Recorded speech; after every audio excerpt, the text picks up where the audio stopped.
नमस्कार प्यारे विद्यार्थियों, कोटिले क्लासेस में आपका हार्दिक स्वागत है, आपका हार्दिक अभिनंदन है। आज हम एमपीटीओ के बारे में चर्चा करेंगे।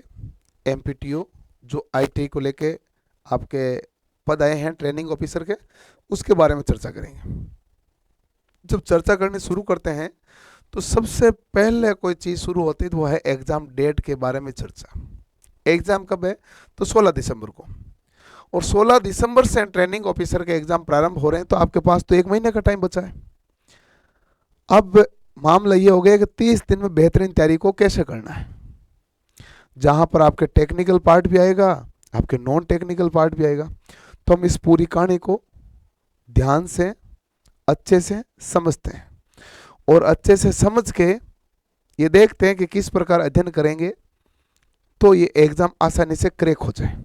क्लियर है? चलो भाई, तो सबसे पहली बात है कि एग्जाम पैटर्न कैसा है।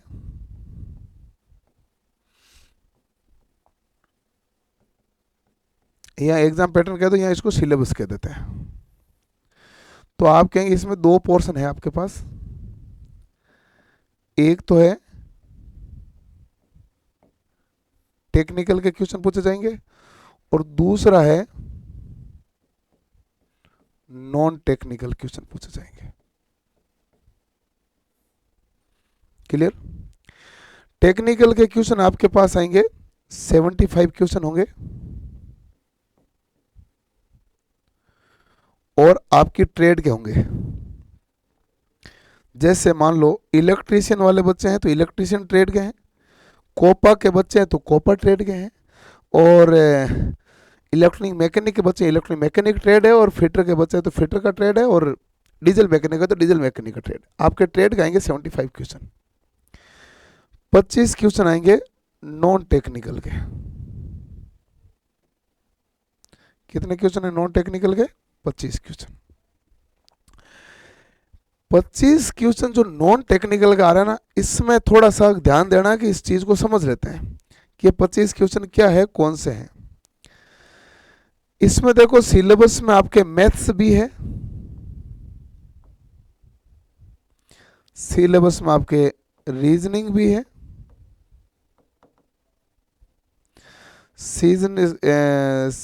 सिलेबस में आपके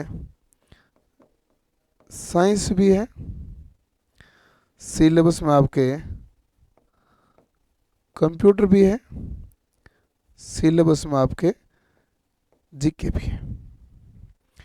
25 क्वेश्चन, 5 सब्जेक्ट, तो बड़ा तनाव सा मामला है। दिक्कत भी होगी, लग तो रहा होगा आपको। पिछली बार 2016 में एग्जाम हुआ था तो उन्होंने जीके के 25 के 25 सवाल जीके के पूछे, current affair and static GK को मिलाकर 25 के 25 सवाल इसके पूछ लिए। मैथ रीजनिंग को उन्होंने छुआ तक नहीं, छुआ तक नहीं। ठीक है, तो ये भी एक तनाव वाली चीज है। जीके में दोनों जीके पूछी जाती है, इंडिया एंड एमपी।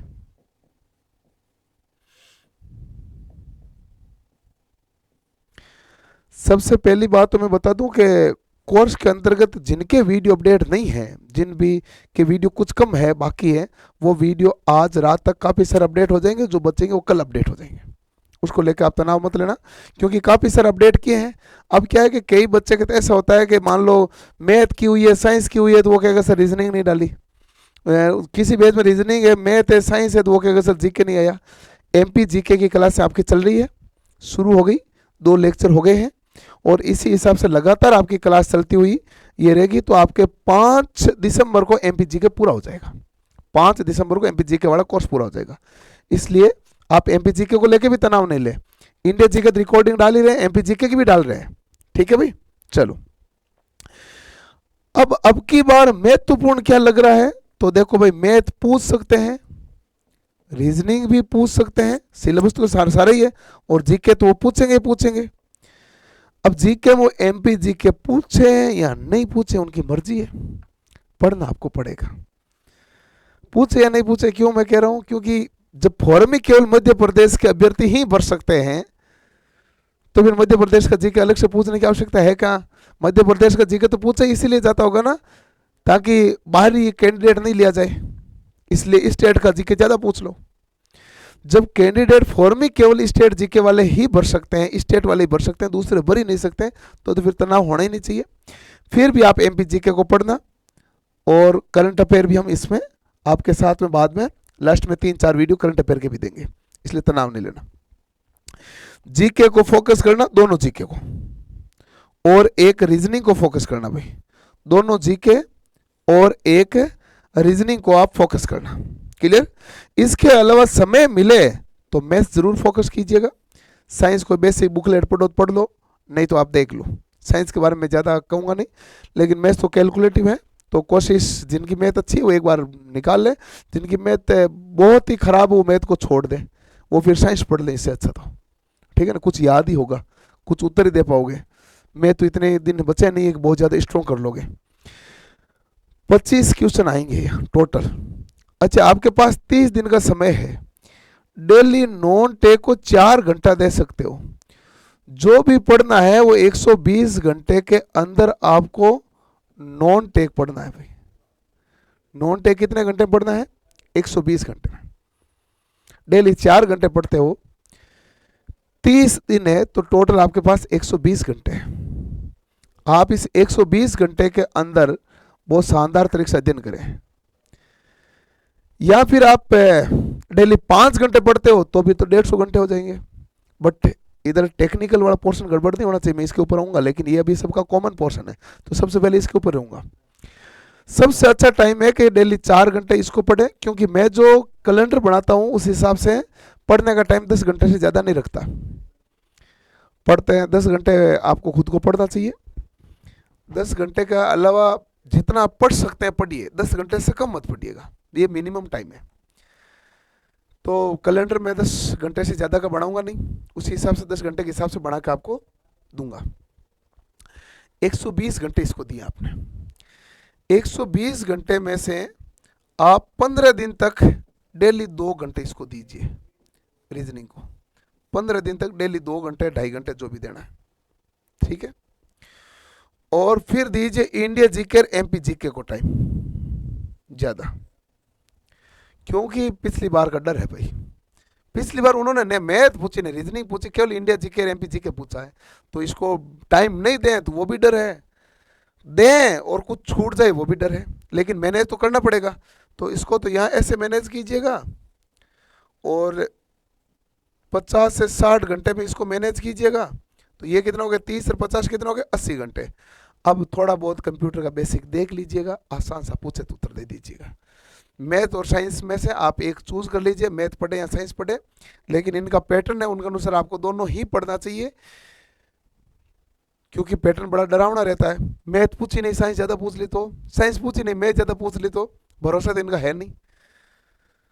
बट क्या कर सकते हैं, आप मैथ के बेसिकली 4-5 चैप्टर जरूर पढ़ के जाएं, कम से कम पढ़ें तो मैथ्स में इतना जरूर पढ़ लें। एक तो आपके औसत जरूर पढ़े मैथ में,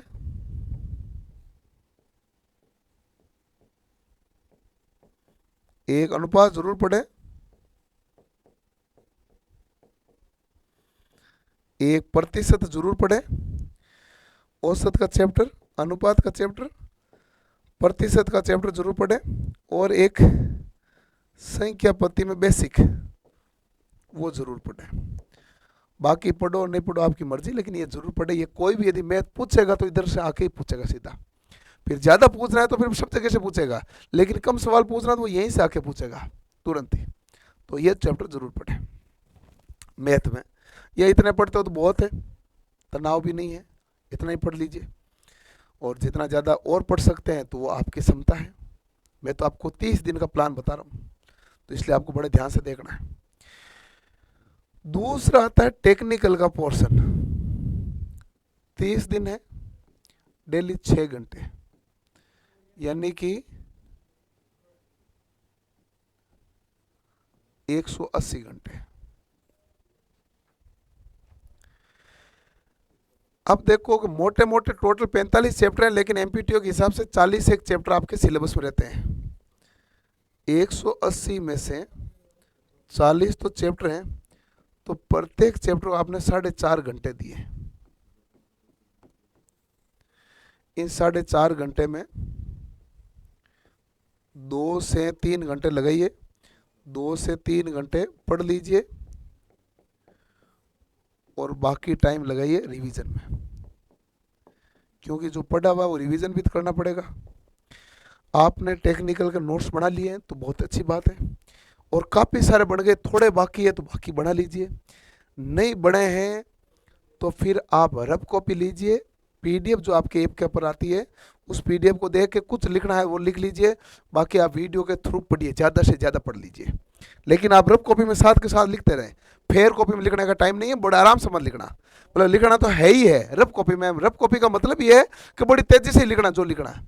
वीडियो को आप मेरा वीडियो है टेक्निकल वाला, तो आप 1.25 में आराम से चला सकते हैं, या आप अच्छे गैनर हैं अच्छे तरीके से पढ़ सकते हैं तो 1.5 में चला सकते हैं। 1.25 में आपको कोई दिक्कत आएगी नहीं, क्योंकि मैं बड़ा आराम से पढ़ाता हूँ, 1.25 में आप चला सकते हो। ठीक है भाई। जो 4.5 घंटे हैं आपके एक चैप्टर के, ये एवरेज टाइम है, कोई पर्टिकुलर ये तो है नहीं। जैसे मान लो कि चैप्टर ही जो 2 घंटे में खत्म हो गया, प्रारंभिक विद्युत 2 घंटे में खत्म हो गया, लेकिन प्रतिरोध है, प्रतिरोध और प्रतिरोधक यह 4.5 घंटे में खत्म ही नहीं हो रहा, तो वो आगे से आगे एडजस्ट हो जाएगा। मैं ऑन एन एवरेज बता रहा हूँ नॉर्मली किसी भी चैप्टर के बारे में, जैसे डीसी थ्योरी हुआ, कैपेसिटर हुआ, इनको ज़्यादा आप टाइम नहीं दे सकते ना, उस हिसाब से आपको एवरेज टाइम ध्यान रखना है। एवरेज टाइम ध्यान रखते हुए चलोगे तो और अच्छे अंक आएंगे। और उसी में भी यदि आपके इलेक्ट्रीशियन के बारे में बात करते हैं,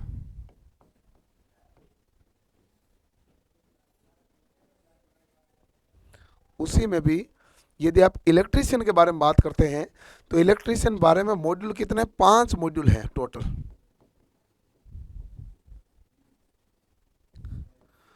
और बेसिक पहला मॉड्यूल फर्स्ट है, उसको बहुत अच्छे से पढ़ना जरूरी है। मॉड्यूल फर्स्ट बहुत अच्छे से, मॉड्यूल सेकंड है बहुत कम टाइम लेगा क्योंकि ट्रेड नॉलेज है, इसको तो नोट्स लिखना ही नहीं है, केवल सुनना है। वीडियो चालू कर दो, सुन लो, खाना खाते खाते सुन लो, खाना यदि कमरा लेके रह रहे हो तो खाना बढ़ाते बढ़ाते सुन लो, सब चैप्टर पढ़ लिया। और सोने में आधा घंटा लगता है तो उसको वीडियो को चला दो, और उसमें ऐसी बातें बताई गई है, पंखा कितने ऊंचाई पे लगाना चाहिए, या हथौड़े की खासियतें क्या है, यानी ट्रेड नॉलेज, वायरिंग की खासियतें क्या है, रूल्स क्या है, उनके बारे में बताए गए, जो कि आप सोते सोते सुन सकते हैं। हीटर क्या काम करता है, कैसे करता है, वो सब कुछ ऐसे बताया गया। तो आप उसको, इस मॉड्यूल को तनाव लेके नहीं, रिलैक्स होके, किधर भी जा रहे हैं, बस में बैठे हैं तो ईयरफोन लगाया, वीडियो चला लिया, जेब में डाल लेना, वीडियो आवाज़ आती रहेगी, आपका हो जाएगा काम, कोई टेंशन नहीं है। ठीक है ना। मॉड्यूल 3 है जो टाइम लेगा आपका, मशीन है। और मॉड्यूल 5 है वो पावर सिस्टम है। लेकिन एक मॉड्यूल 4 है जिसको ज़्यादा टाइम मत देना, मॉड्यूल 4 में कम समय देना भाई। लास्ट है कि 20 घंटे के अंदर अंदर तो हो ही जाना चाहिए, उसे ज़्यादा समय मत देना। समय ज़्यादा किसको देना है, पहले को और तीसरे को। पहला और तीसरा ही सब कुछ है, और आपके लिए तो पहला तो बहुत ज़्यादा है और तीसरा भी है। दूसरा तो देखो जितना आप सुन सकते हो सुन लीजिए, दूसरी बार सुन लीजिए, आपको भूलोगे नहीं, कोई गड़बड़ी नहीं है। यह है इलेक्ट्रीशियन की खास बात जो मैं आपको बता दी। इलेक्ट्रिक मॉड्यूल सेकंड को तो आप हल्के में लें, हल्के में लेना है मतलब है मेन टाइम में नहीं पढ़े, पढ़ते पढ़ते थके, इसको वीडियो को चला दिया, अब क्या हो गया सर मेरे नेट खत्म हो गया, ये कोई केस नहीं है। वो नेट कैसे लाओ, कैसे अरेंज करो, आपको अरेंज करना है। उसको चला दिया, खाना खाते खाते सुनो, ठीक है, और चाय पीते पीते सुनो, आराम से मस्ती से, ये वैसे ही चैप्टर क्लियर हो जाएगा। सब कुछ इसमें सुनने जाने वाली चीज़ें ही हैं। क्लियर है कि नहीं है? चलो भाई, तो ये है बात ऐसी, आपको रह जाएगा पूरा ध्यान, कोई तनाव लेने की आवश्यकता है नहीं। ठीक है जी। तो बढ़िया तरीके से पढ़ो, बढ़िया तरीके से मेहनत करो, शानदार वाली, दमदार वाली। ठीक है जी। चलो भाई, तो बढ़िया मेहनत करना, और 30 दिन है, घबराना नहीं है, जितनी मेहनत कर सको करो।